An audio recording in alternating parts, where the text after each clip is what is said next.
Hello, welcome to another blog post that I'm publishing, taking advantage of this Christmas break. And this time I'm going to go over building process for having an analytics and multi-data set virtual environment up and running. So this is going to target people who want to learn analytics, and obviously this is not going to be something that can be used in a production environment.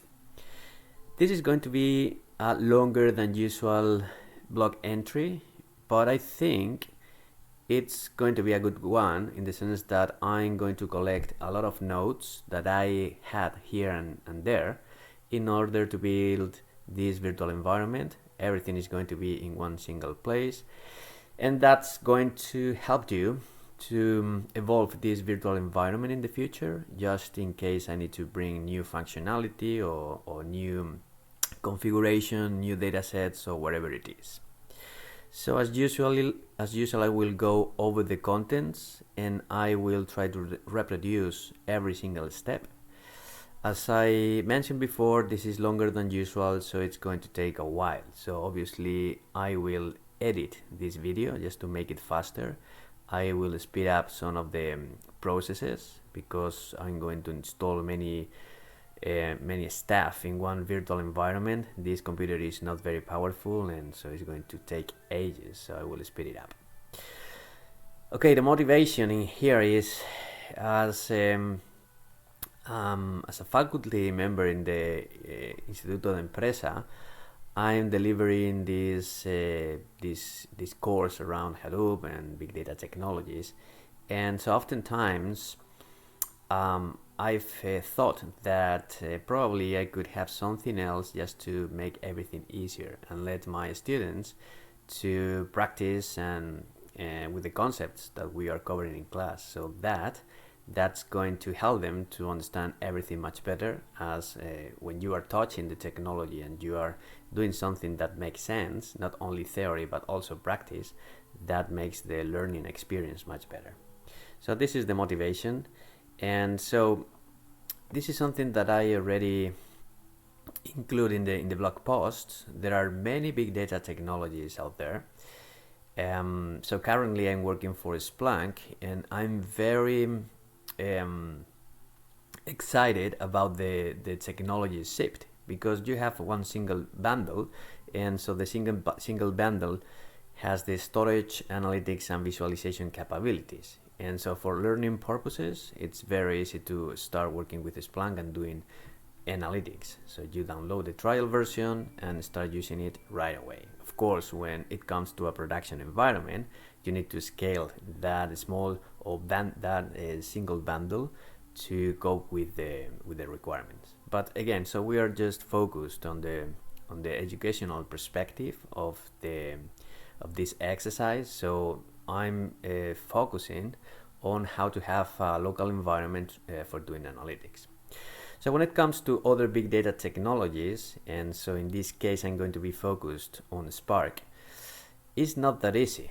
It is true that there are many different options out there, and actually the Jupyter Notebook, which we are going to use, can be easily deployed by using a Docker image, and so that's going to have the Spark environment up and running very quickly. But it happens that in order to have a Docker environment properly configured, you need to have a very specific machine. And actually this is something, this is an stopper that I found in my classes. So if you're using a Windows version that is not compatible with Docker, you are not able to use those solutions.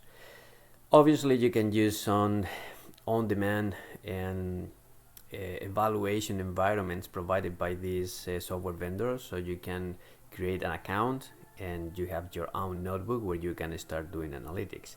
But so even though that's a really good option, and so probably it has a lot of power computation, the power computation is much better than the power computation that you could have in your laptop. Sometimes these options are not good enough for my classes, at least, because you don't have a lot of flexibility to bring new data sources, for instance, or if you want to have a very specific configuration or you want to use it in a very specific way, you don't have that flexibility.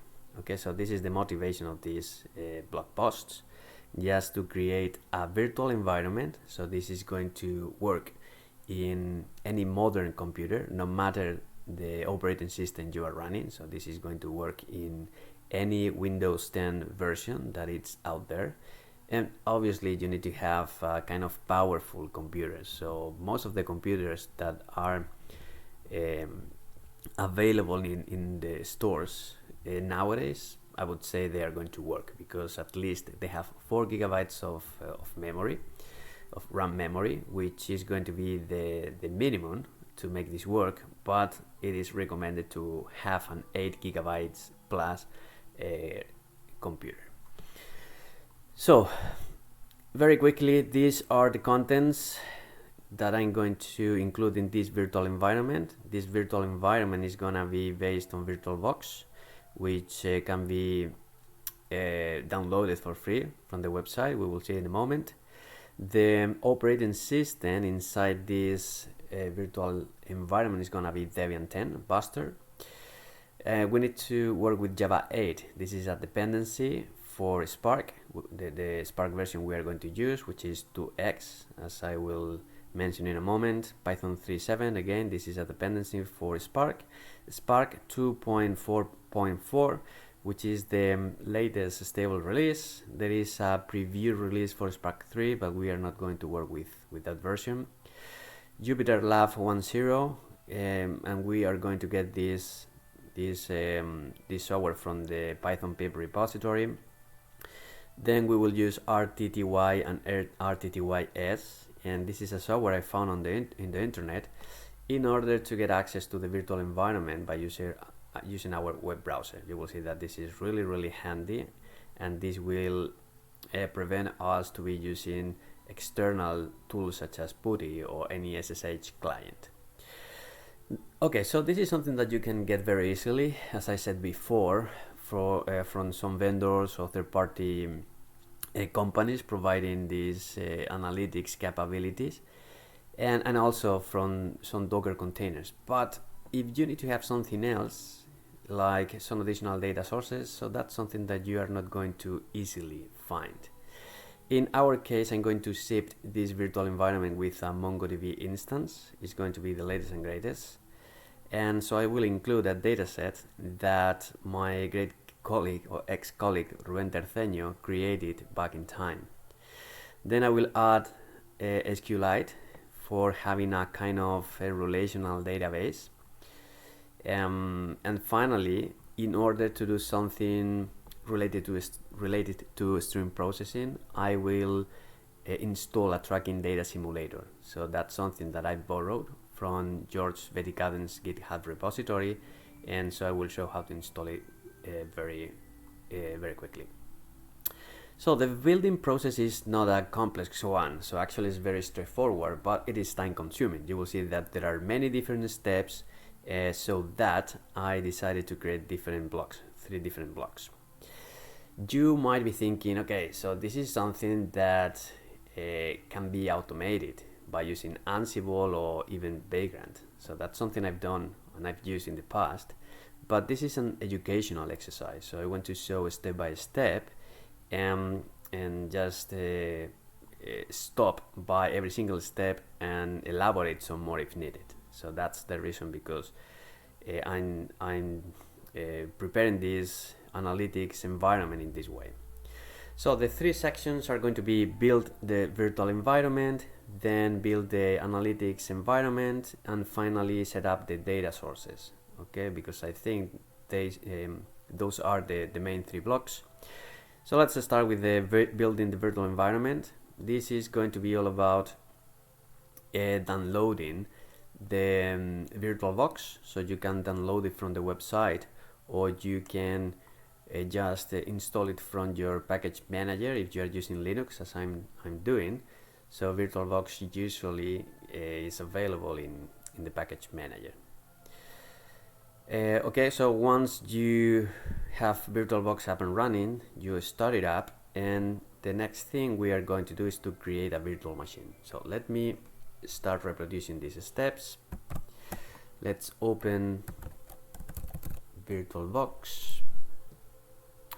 And so I'm going to create a new virtual machine, and the name is gonna be Analytics OVA. There we go. Analytics OVA. I'm going to leave the machine folder, the default machine folder. Then type is gonna be Linux, of course, and version is gonna be Debian 64, as I have in here in the screenshot. There we go. And then next. The next screen is gonna be memory size. So the computer I'm using right now is an 8 GB memory computer, and I'm going to choose 4 GB size memory size for the virtual machine. If you have a 4 GB computer, you should use 2 GB. Otherwise, it's not going to work out. Okay, my recommendation is that you have an 8 GB memory computer, or even higher than this value, but 4 GB should be enough. But in this case, you need to have 2 GB memory size for the virtual machine. So let's do it. 1 GB by default, so let's increase it to 4 GB. There we go. And next. So now we are going to create the virtual disk where all the installation will happen, and I will leave the default size 8 GB. I think it's enough, because we are not going to work with massive data sets, so it's gonna be small data sets for doing very simple data transformation. So it is remember, this is an educational environment. So we are going to create a virtual environment. It's going to be VDI, VirtualBox format. It's gonna be dynamically allocated. This is not recommended if you want to have a good performance, but so we are not interested in performance at all. And so finally we will leave all the default values. So that's gonna be all for our environment to be available. There we go. So it's already created, but before moving on, we need to configure the network, because in order to access to the services inside the virtual environment, we need to map some of the TCP ports. We are going to map the SSH TCP port, the Spark UI TCP port, in order to check how the Spark jobs are executing, RTTY ports, and the Jupyter Notebook itself. So let's open the settings window by clicking this icon in here. Then we will go to the network section and we will choose the adapter 1 tab. And here there is a button called port forwarding. So we will click this button, and so in the port forwarding rules we need to have all these values inside. Okay, so let's do it. Settings, network adapter 1, let expand advanced configuration, port forwarding, and we need to add 4 entries. So the first one is going to be SSH, and so host IP is the host, so we are not going to change it. The local port is going to be 2222, so let's expand this. The guest port is going to be 22, so that means in my local computer there's going to be a new process bound to the 2222 TCP port, and everything happening at this level is going to be redirected to the 22 TCP port in the virtual environment. So that's going to be the way to access the virtual environment by SSH. Okay, so the next one is going to be the Spark UI, which is going to be 4040. So we will leave it as it is. Then the next one is going to be RTTY, and this is 8080, 8080, and finally this is going to be Jupyter, which is listening to this TCP port. So as you can see, we are keeping the same value in all the cases but the SSH, and this is because if you have the SSH service up and running in your system, this is going to give you a conflict. So it is recommended to have something like this.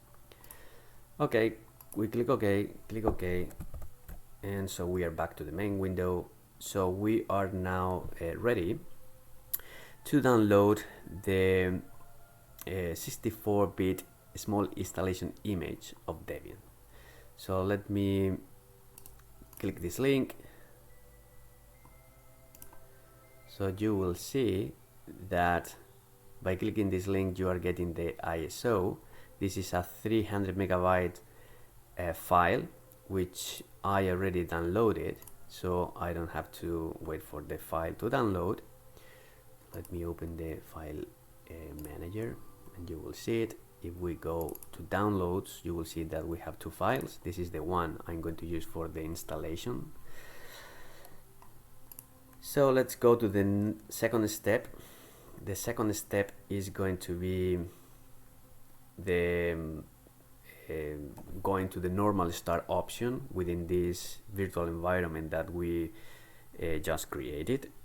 And what is going to happen is, because we didn't provide this ISO as the starting point, is going to complain. So you will get this message, and that means you need to go down to this window, go to the disk icon, right click, choose a disk file, and then select the ISO I downloaded, and that's going to make it work, and you will get to this main installation screen.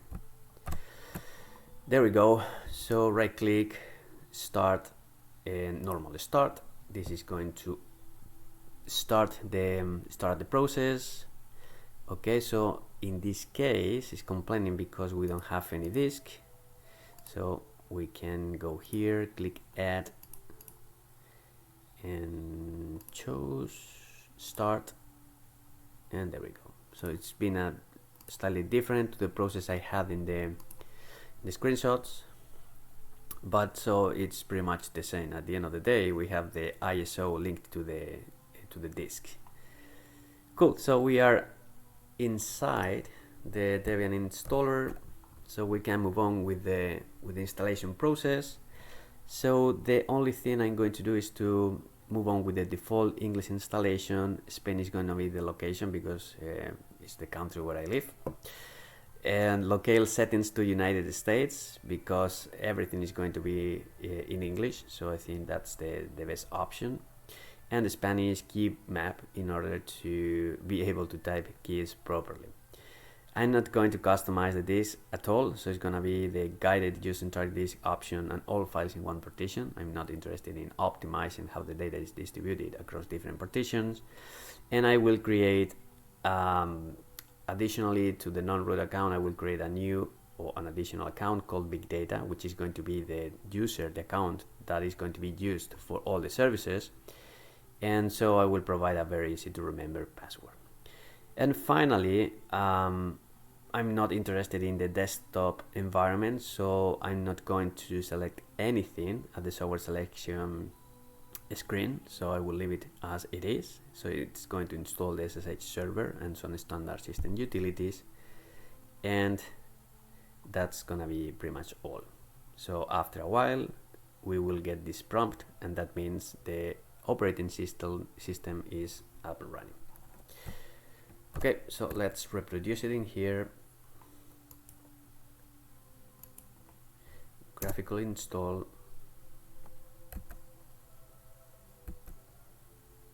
So this is going to take some time, so I will stop the video at some point and I will resume just to make this faster. Okay, English, location, other, continue, Europe, continue, and this is going to be Spain. There we go. And locales, United States. Key map to use Spanish, of course.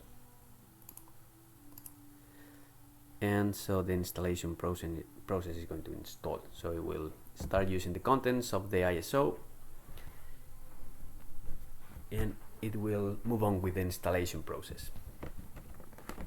So we need to have some patience, and so eventually it will be installed.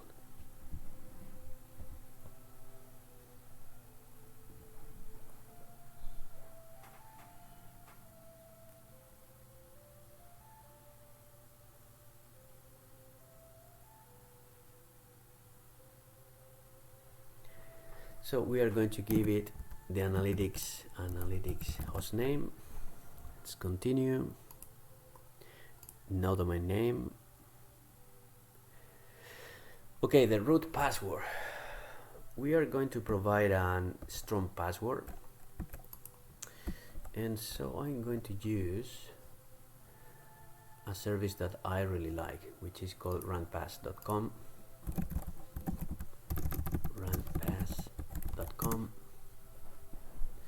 And so we are going to generate some random passwords, length 8, character numbers, include uppercase letters, and generate. And I think I'm going to use this one, LE7VAOII. So let's show password in clear, LE7VAOII.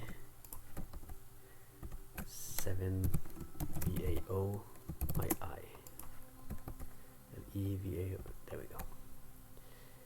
And here we are going to repeat.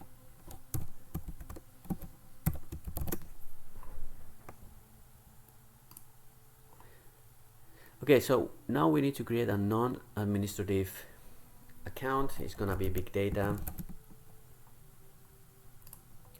Username for your account, big data. And so this is going to be an easy to remember password. Big data 123. Big data 123. Configure the clock, Madrid, it's okay.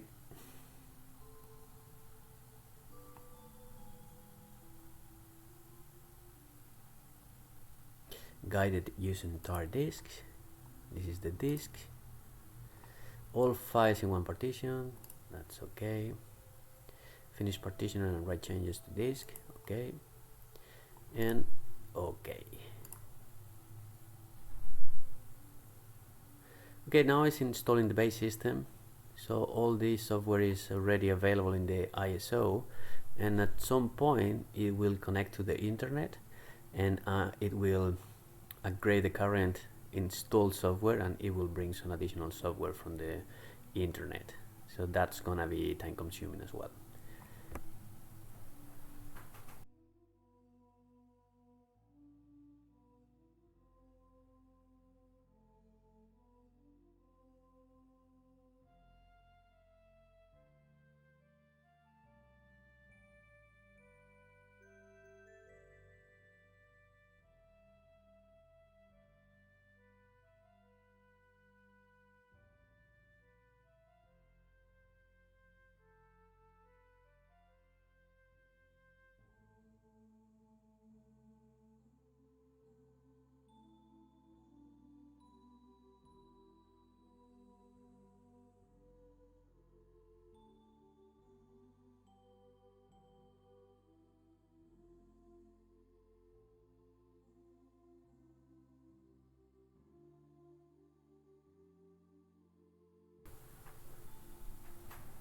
Okay, so we are not going to scan any other CD or DVD, so we continue.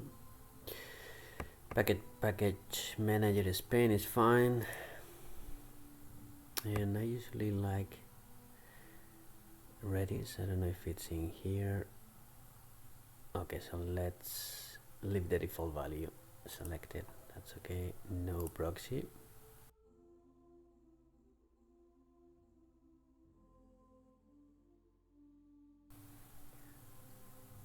Okay, so let's leave no. We're not going to participate. And as I said before, I'm not going to do any software selection, so just continue.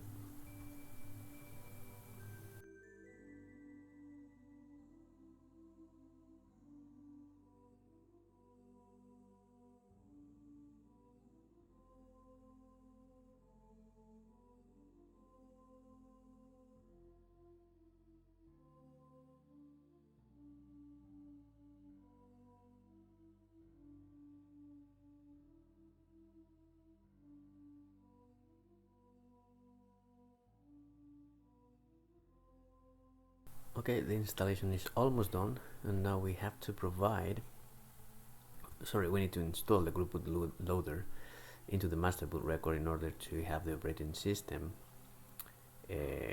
started every time we start the virtual machine. So we choose yes as the option, continue, we select the hard disk, the virtual hard disk where we install Debian, continue, and that's pretty much all.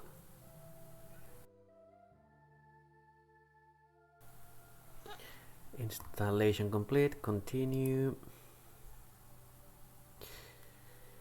And so if finally everything went well, it will restart as you can see, and it will start Debian. This is gonna be the first time it starts, and after some seconds you will get the login message. There we go. So that means everything is properly configured and we have our brand new Debian installation up and running. So we are going to finalize this first block by installing some tools and configuring sudo just to have the big data user installing the rest of the frameworks and tools, and we will access through SSH to complete some other stuff. So let's do it very quickly and we will finalize this first block. Okay, so let's log in as root user. The first thing we have to do is to remember the password, LE7VAOII,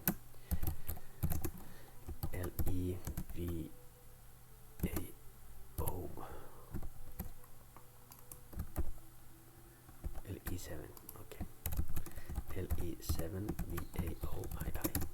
There we go. And we are going to install some tools. So we're going to use the apt get install command, and the tools I'm going to install are unzip, sudo unzip, nettools, tmax, wget, and tmax. This is repeated, I have to remove it, python 3 pip, and curl. That's why install sudo unzip nettools,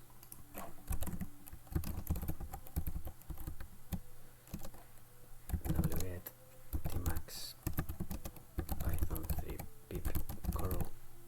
Let me check if there is another one. Wget, python 3, there we go.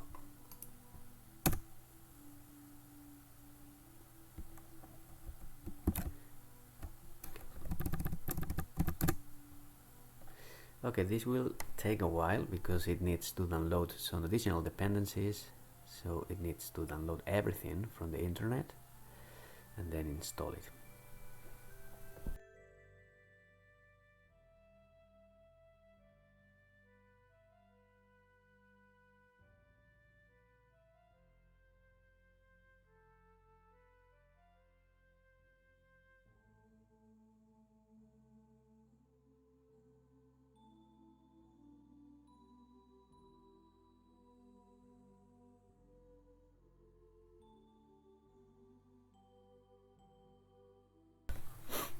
Okay, it is done.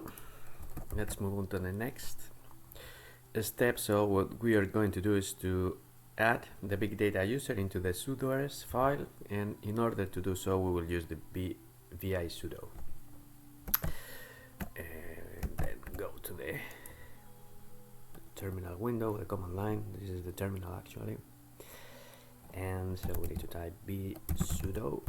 This will start nano as the text editor, and we need to go down up to this line and type big data tabulator all equal all colon all and all. Control X. Yes. Enter, and this is done. Okay, so from this point on, I'm going to access through SSH because that's going to help me to copy and paste text, and it's going to be much faster. And so I will finalize this session, the root session. So this can be minimized, and then I will open a terminal emulator from here. and I'll do SSH big data at localhost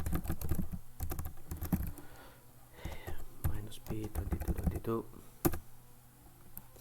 Okay, so I need to remove this file because this is from the previous attempt, so that means there is a conflict. Let's repeat it one more time. Yes, big data 1 2 3. There we go, so we are in. So the next step is going to be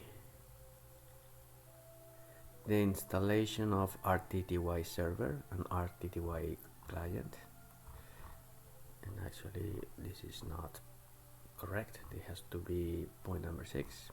I will fix it afterwards.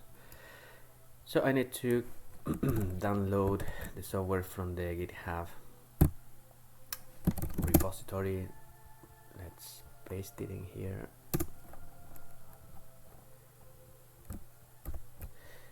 Then we will move to the opt/opt. This is the place where we are going to install all the additional packages. We will extract the contents from the tar.gz file, and in order to do so we are going to use the tar command. Because we are under opt and this is a folder where the root user is the owner, we need to use the sudo command. And this is the extraction, and this is where the file we downloaded is located. Because it is the first time we're using sudo, we need to we get this message and we need to provide the password. Okay, this is properly extracted, this is good.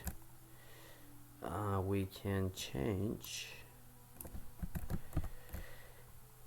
the owner and group, even though it is the right one, so let's do it just in case there is something else or something with a different owner or group inside. And let's remove the file that we downloaded. This is on housekeeping stuff. And we are going to configure this file because we need to provide 8080 as the TCP port where RTTY is going to be listened to the request. So we remove the comment and we replace the default port number with this one. Okay, there we go. And then we will do the same with the RTTY client. So there are two components, the server and the client, when it comes to the RTTY installation. So let's go over here, and this is going to download everything, the dependencies, and I think it's going to compile some of the code as well, so it will take a while. And once it is done, we are going to create a couple of files because we want to start the server and the client by using systemd. So we want these two components to be started automatically every time we start our virtual environment, and we will take advantage of systemd to create a couple of systemd services and to configure them in a way that it starts these two components every time the virtual environment is started up. So let's wait for this to finish and we will create the two systemd services.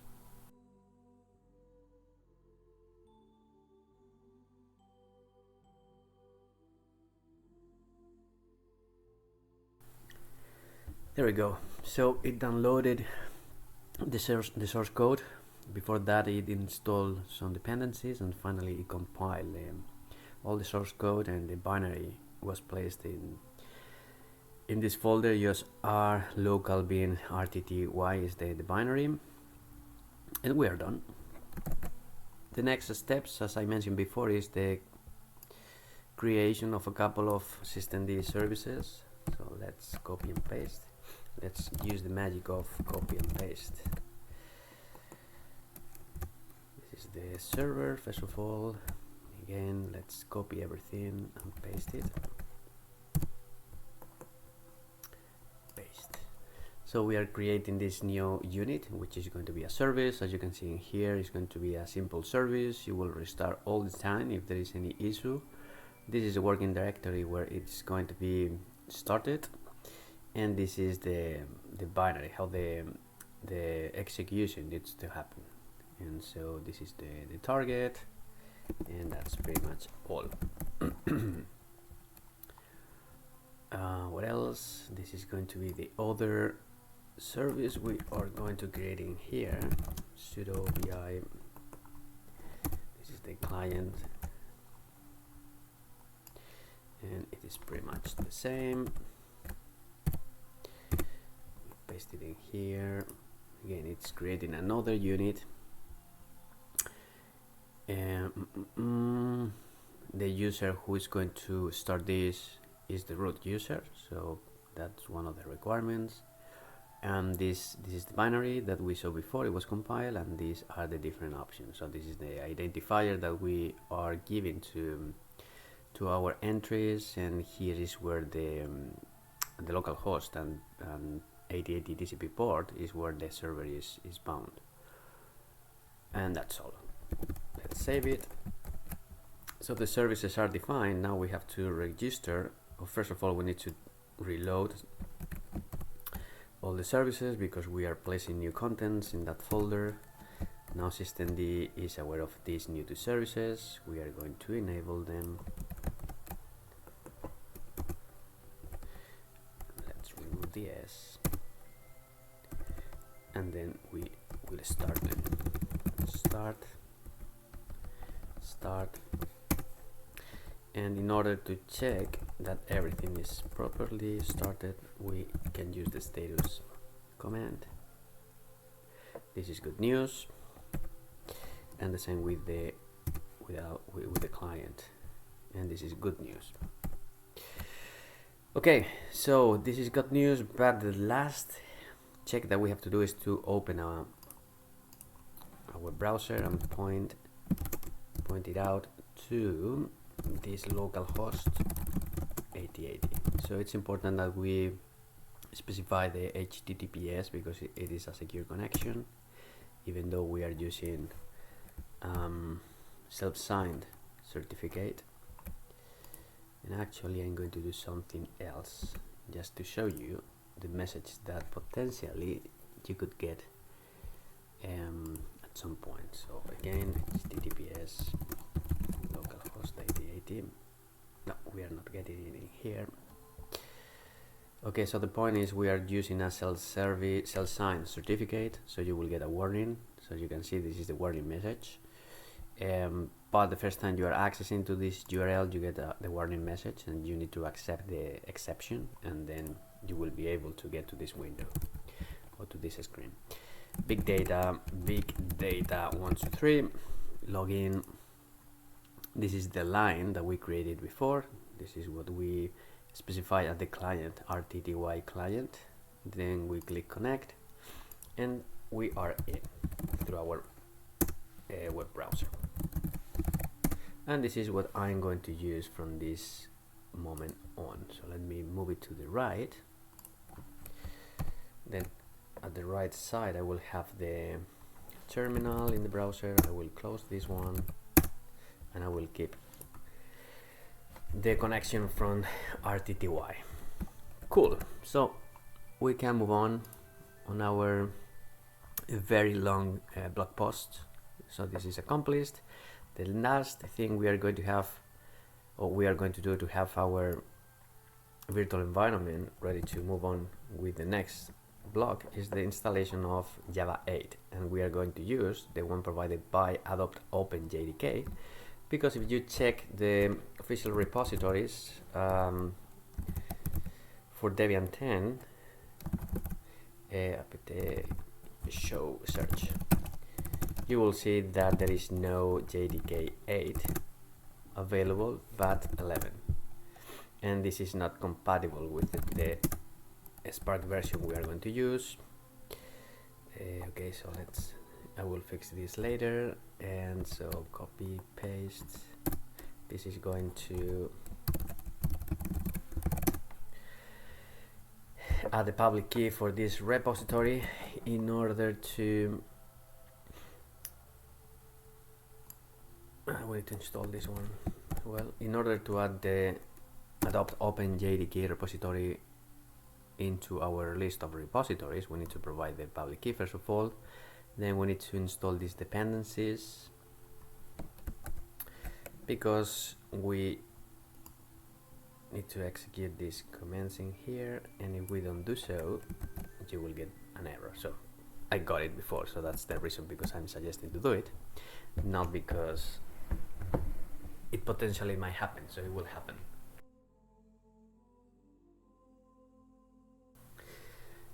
Okay, so we are ready to install, to provide the repository, the adopt OpenJDK repository. There we go. We need to refresh the cache, the internal cache with all the available packages, and now we can install Jupyter by issuing this simple command, yes. I'm here.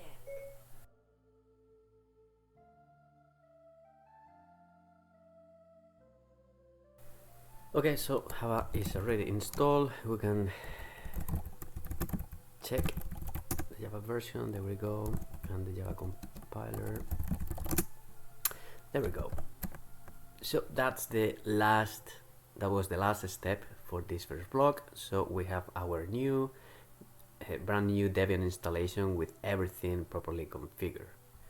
So when we can jump into the second block, where we are going to build the analytics environment, and we are going to install Jupyter, we are going to install Spark, and what else? We will create some folder, we will create another systemd service for Jupyter, and that's pretty much all. So it's gonna be much faster than this first block where we were building the whole foundation for having the rest working. Okay, so inside the system, so we can take advantage of this connection. We copy and paste this. We are going to install pip. We are going to install Jupyter Notebook and find Spark by using pip, which is a packaging system for Python. It is an official packaging system that you have it. That you have it available, and you can install some additional libraries and frameworks and so on and so forth. And in this case, we are installing Jupyter. Okay, there we go. It's installed.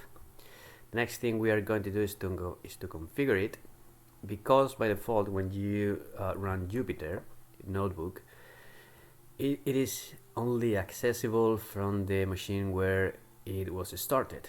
Because we are starting this Jupyter Notebook in the virtual environment, it is only available through the virtual environment.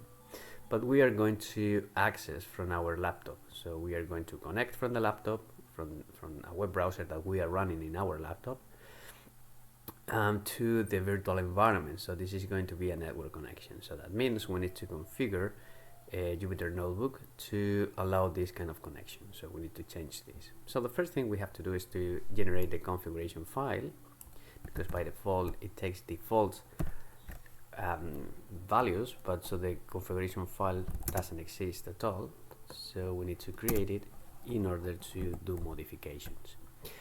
And this is the file, and actually is the file that we saw in the output. This is the file we have to configure, which is pretty much the same as the file that you see in here. Actually, it's the same. So we access this file and we look for this entry in here. There we go. We duplicate the line, and we change localhost by and star, meaning that the Jupyter Notebook is going to be bound to all the network interfaces. So let's leave the configuration file. The next thing we are going to do is to create a password, because otherwise it's going to start asking for a token, which is the default security mechanism in Jupyter Notebook. So by doing this, we are going to provide a password, and it's going to be much more convenient in order to use Jupyter. So this is going to be big data 123, big data 123. There we go. And now we are going to install Spark. So I'm going to download the Spark from this link, which and actually I have to download it. I didn't download it. Okay, so I'm going to do it inside the virtual machine.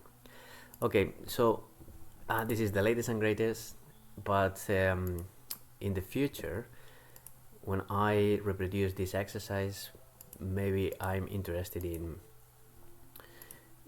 downloading a newer stable version. So in that case, I can go to this website and check for the right link. As you can see, Spark 3 is available, but it is a preview version, so I'm not interested in using a non-stable version. Cool, so let's go to the command line, copy all this stuff. This is going to take a while because it's it is not super big, but it's 200 megs, so probably a couple of minutes. Let's wait for it.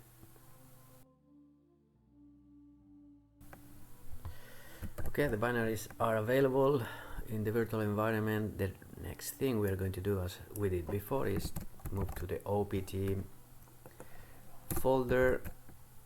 We will extract the contents as we did before. Tar is the command. As we are under OPT, we have to use sudo.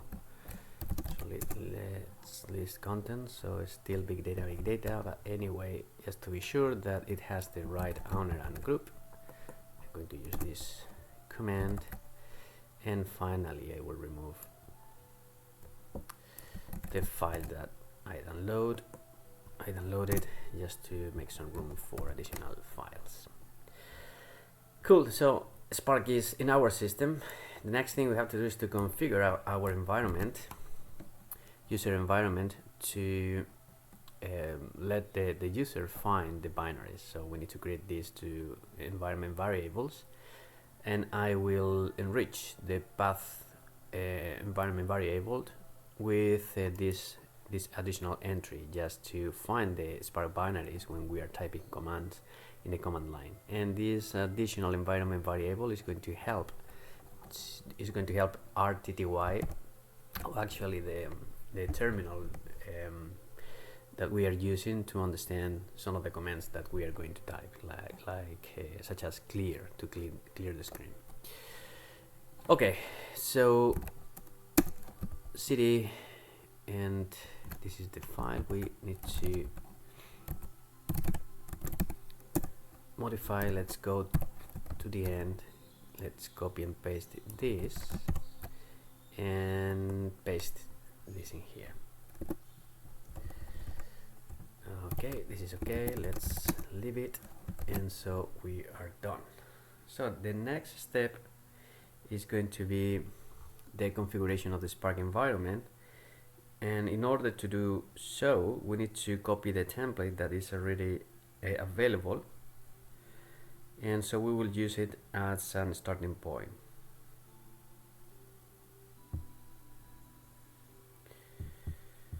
Okay, so let's do this. cd, it's already there. Let's reload the contents from this file. Let's go to this folder and let's copy from the template. So the new file is going to be called spark-env.sh, and this is the extra 2 lines that we have to add. So let's edit in this file in here. Let's go to the end and paste the 2 additional lines. There we go. So that's everything we have to do for Spark, and then we will create a couple of folders which are going to be handy to have everything organized properly. So this first folder is for all the notebooks that we are going to create as we start analyzing and processing data, and this additional folder is gonna be for keeping data sets that we use, or we are going to use from our notebooks. Okay, so we're going to create a systemd service for Jupyter, so that way it's going to start automatically every time we spin up the virtual environment.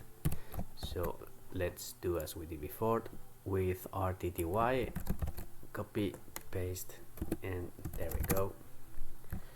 Now we have to reload just to make systemd aware of the new file. Then we enable it and we can start it. So let's start it. And yeah, so as we did before, we can check that everything is okay. Status, okay, seems to be okay.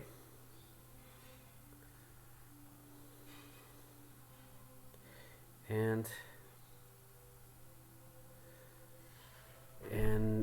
the last check is gonna be access to the URL. As you can see, it's asking for a password. We will type big data 123. We can save if we want, and as you can see, we are in. So this is Jupyter Notebook. There is nothing in it, and so what we are displaying in here is the contents of the labs folder that I created before.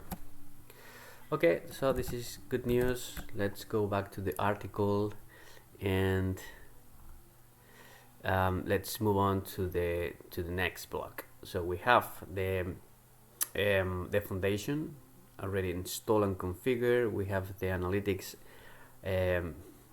environment already created. So we are ready to start running a Spark with data sets containing files. That's something that we can do at this point. But I want to go a step further. I want to install some additional data sources that helps to work with other data sources different to the files, the common CSV files or JSON files or binary files that people are usually using. So the first data source that I'm going to use is SQLite. As I mentioned before, it's already installed, and the next thing we are going to do is to download this data set, which is available at Kaggle. It is Hillary Clinton's emails data set. If you click this link, you will be redirected to this website where you can download it right away. I already downloaded to make this faster, and what we are going to do is to upload this zip file through Jupyter, so it's gonna be easier for us to do so, and then I will move it to the data folder I created before. So these are the commands that I have to perform. So let's go to the command line, and actually we can clear the screen. Yeah, there we go. So I added the term environment variable before, so it is available. Then I'm going to move the zip up. Actually, I need to upload the file. So this is Jupyter again, upload. This is the zip file. I open it, I upload it, and so it's finally available in my virtual environment. So the next thing is going to be to move it to the right folder. So let's do it. So we will go to that folder, and then I will move the file. I will unzip it,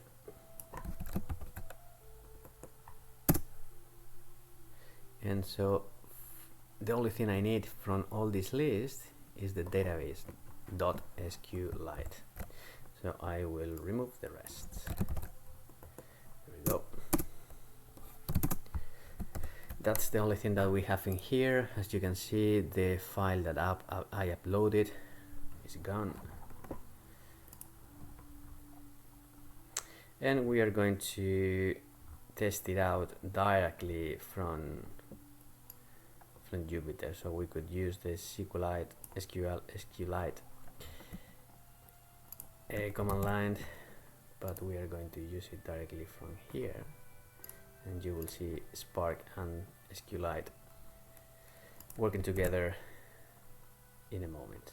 So this is all the code, find in Spark. This is to tell PySpark environment to download this package. If it is not available, we create the context, the Spark session, the parameters to access the SQLite database that we downloaded, the table we are going to query, and so this is the data frame that we create on top of the table, and we start running some queries. Okay, so let's run it. It will take a while, and eventually we will have the result of this command in a moment.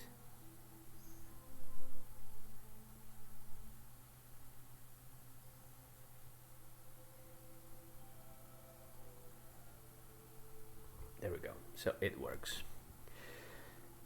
Okay, let's close it, leave the page. And so the next thing we are going to do is to install MongoDB. Yeah, there we go. That's another data source that we are going to use. And so what I'm going to do is to follow this, the installation process that is properly detailed in this superb documentation. And so I have all the steps in here. First thing I have to do is to update my local repos, adding a new entry to grab all the binaries from the official repository. This is going to be the next line to paste. So the first thing is, so we are adding the key, we are adding the repo, then we need to refresh the package database. There we go. And finally we need to install MongoDB Community Edition. So it contains, so we are using this package, which is finally includes some additional software such as the MongoDB. We are not going to use it, but it's fine. The server, obviously we need it, the shell, and the tools. So we are going to restore a database that it's exported. It was previously exported. We need to use the tool. So I really believe the Mongo restore is inside this package. Anyway, so it is not very big, so we are not wasting very much space from our disk, so that's fine.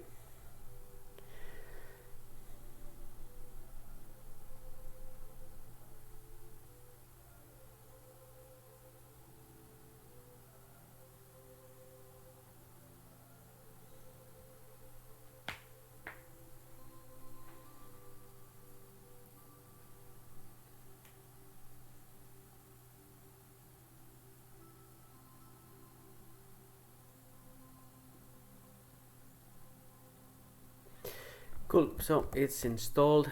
During the installation process there is a systemd MongoDB service, but it is not automatically started. This is good news for us because we don't want to have MongoDB up and running all the time. That's going to take resources from our virtual environment, and we will spin it up only when we need it. When we need it. Okay, so now we are going to restart the database, so we need to start it. So we copy this line, we paste it, and we check that everything is up and running. Status, there we go.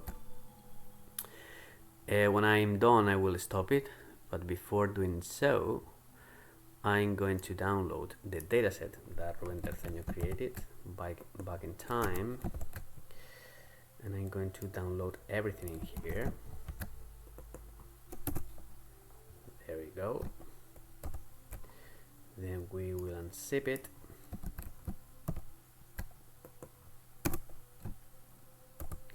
We will restore it into a database called Analytics.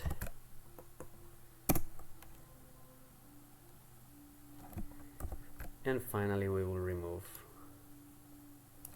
the unzipped folder and the zip file, because all the contents are already stored inside MongoDB. So these are the different collections. So SIPs is one of the collection, ports is another collection, containers is another one, is the biggest. And so actually there are some indexes as well. In these two collections there are no indexes at all. Okay, let's remove and let's check that we have all the contents in. So we can use the MongoDB client. So we have a lot of messages because we don't have a proper MongoDB setup. This is for demo purposes, so the default configuration is gonna be okay. So if we show the different collections, so databases first of all, of course. There are these four databases, sorry, and so this is the one that we restored. The other three are system databases. We are going to use the analytics one. Now we can show the collections inside the default or the database we switch it to, and there are three collections: containers, ports, and SIPs. And let's get one document from the ports collection. Ports, find one, and there we go. We have a document here. So that means MongoDB works, and now we are going to do the same. We are going to test that it is properly configured for Spark as well by creating another notebook, new Python 3. We paste all the code. As you can see, in this case we are providing the Mongo Spark connector with all the libraries to let Spark access MongoDB. We have the context, the session, and then we read from our local MongoDB inside the analytics database and SIPs collection. We are going to get one document from the SIPs collection. So let's run it. And so it will take a while, but finally we will get a document from the SIPs collection.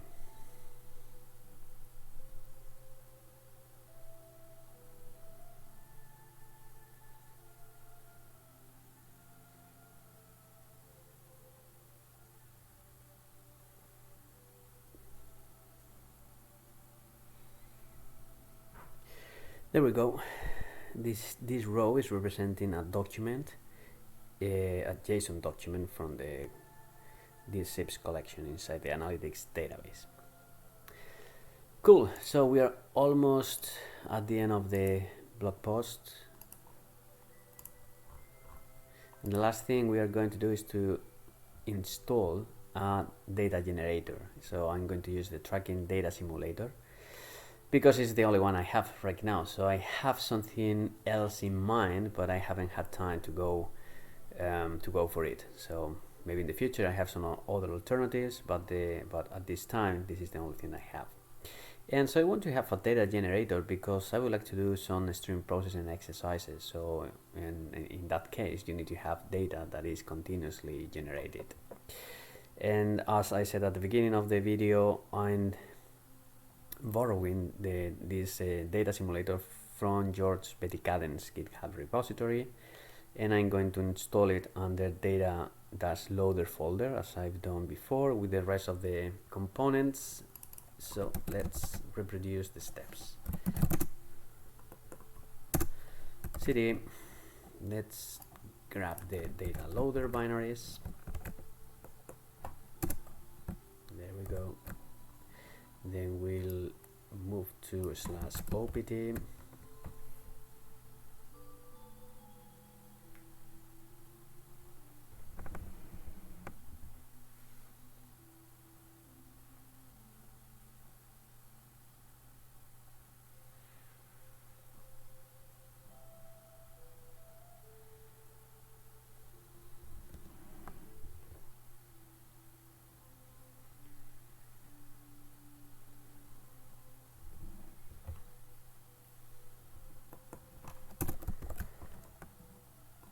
let's unzip it as we did before with the rest of the components. Let's change the owner just in case there are files with a different owner or different group. Let's go inside. Let's create a folder where the generator, the simulator, will leave all the new events. It will append the new events to a file. Let's extract the routes that are going to be considered during the simulation. Let's remove the compressed file with the routes, and let's remove the data loader zip file because it is already installed. There we go. In this case, there is no service, systemd service provided, so we are going to create it. It's going to be under the same folder as we did before with rtty, rttys, and Jupyter. There we go. But we are not going to install it, so we will start the service, and that's it. We are not going to enable it because that means it's going to be started every time we restart the virtual environment, and this is not what we want. So it is active, it is running, and so the way to be sure that it is up and running is tailing this file. The simulator is appending new events every time a new event is created. As you can see, all the events are created in real time, and this is what we are going to try to use for the string processing exercise. That's pretty much all. So what I'm going to do, just to finish the exercise, is to restart the virtual environment. So I'm going to restart it. Open this to be sure that it is starting, and so we are going to ensure that rtty, rtty server, and the Jupyter Notebook service starts automatically once the server, the virtual environment, is restarted. So let's go back to the browser. Let's type https :// and this is localhost 8080. Okay, rtty and rtty server are up and running. There we go. Cool. Big data 1 2 3. This is cool. And finally, let's access the Jupyter Notebook. Okay, it is in here. So we have 2 notebooks that we created before for SQLite and MongoDB. So that means these 3 services are up and running, and the next thing we have to check is if the MongoDB service is not up and running, because we don't want to be consuming resources all the time. Big data 1 2 3. There we go. It is inactive. This is good. And the other one we are going to check is the data loader. Okay, it is not started. Okay, so this is what we wanted to have. Only the 3 services that we need all the time enabled and up and running, and these 2 additional services are now started automatically. So this is it. I hope this helps to refresh everything when I need it, and if someone else wants to give it a try, I hope this is handy to create it by yourself and introduce any change that you think it might be handy for you.